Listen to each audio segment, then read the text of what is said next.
Station ખાતે મહિલાના પ્રશ્નો અને સુરક્ષા વગેરે મુશ્કેલીઓ માટે મદરૂપ મહિલા સબ સેન્ટરનું ઉદ્ઘાટન પીઆઈ એસ.જે. વાઘેલા દ્વારા કરવામાં આવ્યું હતું।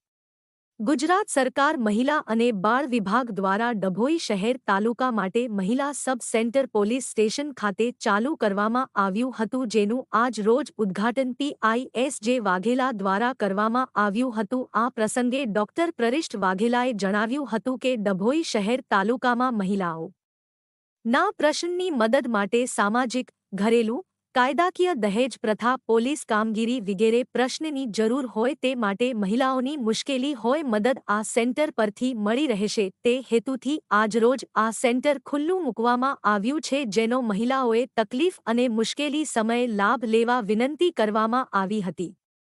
ડભોઈ મહિલા અને બાળ વિભાગ સેન્ટર ચાલુ થતા હોય અને તાલુકાની જનતા કુછ ખુશાલ જોવા મળી રહી છે। Okay sir. ગુજરાત સરકારના મહિલા અને બાળ વિકાસ વિભાગ ગાંધીનગર દ્વારા આજરોજ આપણા વડોદરા જિલ્લાના ડભોઈ તાલુકાના ડભોઈ પોલીસ સ્ટેશન ખાતે પોલીસ સ્ટેશન બેઝ મહિલા સપોર્ટ સેન્ટર ચાલુ કરેલું છે।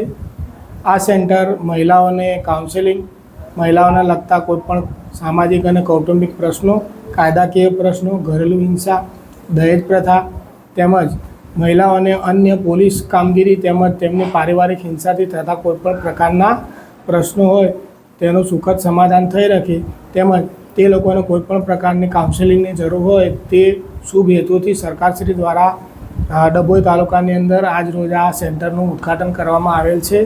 મહિલાઓ આ સેન્ટર પર આવી તેમની કોઈપણ મુશ્કેલી હોય તો એ બહેનોને જણાવશે। અહીંયા કુલ 2 કાઉન્સેલરો છે, એ કાર્યરત રહેશે તેમજ મહિલાઓના પ્રશ્નો, મહિલાઓને લગતી યોજનાઓ અને મહિલાઓને તમામ પ્રકારની મદદ અહીંથી મળી રહે તેવા હેતુથી આપણે આજ રોજ ડભોઈ ખાતે આ સેન્ટરનું ઉદ્ઘાટન કરવામાં આવેલ છે।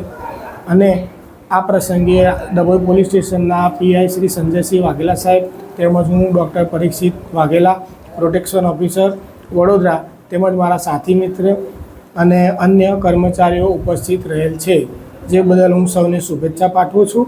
અને આ સેન્ટરનું કાર્ય નીવડે એનો હેતુ સફળ થાય એવી આશાથી આપણે આ કાર્ય શરૂ કરીએ છીએ। આભાર।